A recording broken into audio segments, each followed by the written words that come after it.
What was taken? There are things you carry that never show up on the outside.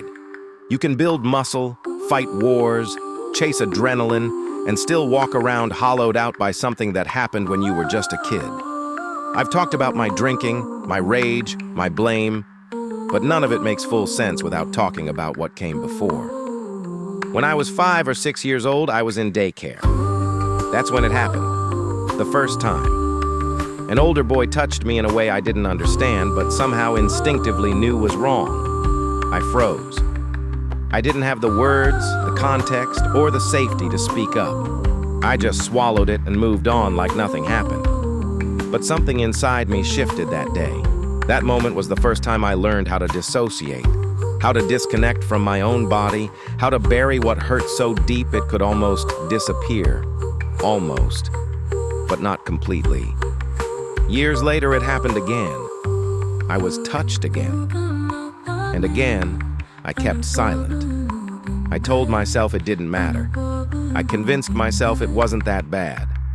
I buried it so deep I could almost believe it never happened.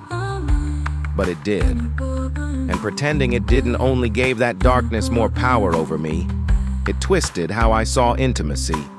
It taught me to be suspicious of closeness. It made me ashamed of my own body, my own feelings, my own worth. I became a master of disconnection. I don't share this to ask for pity. I don't ever want this to be my excuse for the man I became. But I do accept that it was part of my story. It left cracks in my foundation that I tried to patch with anger, alcohol, and arrogance. But you can't fix what you refuse to face. You just keep bleeding all over the people who love you. For a long time, I hated myself without knowing why. I thought my shame was mine alone, some twisted defect that made me unlovable.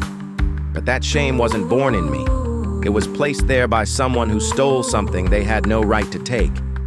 And the worst part was, I thought I was the one who was dirty. That's the lie so many survivors live with. That's the silence I refuse to carry anymore. It wasn't my fault, but healing is my responsibility. There were nights when I'd stare at the ceiling, buzzed and bitter, wondering why I couldn't feel joy, why I pushed people away, why I didn't trust love when it showed up at my door. The answer was always there, buried beneath years of denial. Talking about it now doesn't make the pain disappear, but it does reclaim my voice. It puts the truth in my hands instead of hiding it behind a bottle or a forced smile. I'm not that helpless kid anymore. I'm a man who's learning to walk with scars without letting them define me. I share this because someone else needs to hear it. Maybe it's you. Maybe it's the part of you that thinks no one would believe you, or that it wasn't bad enough to talk about. Let me say this plainly. If it hurt you, if it stole something from you, it matters. You matter. And no matter how long it's been,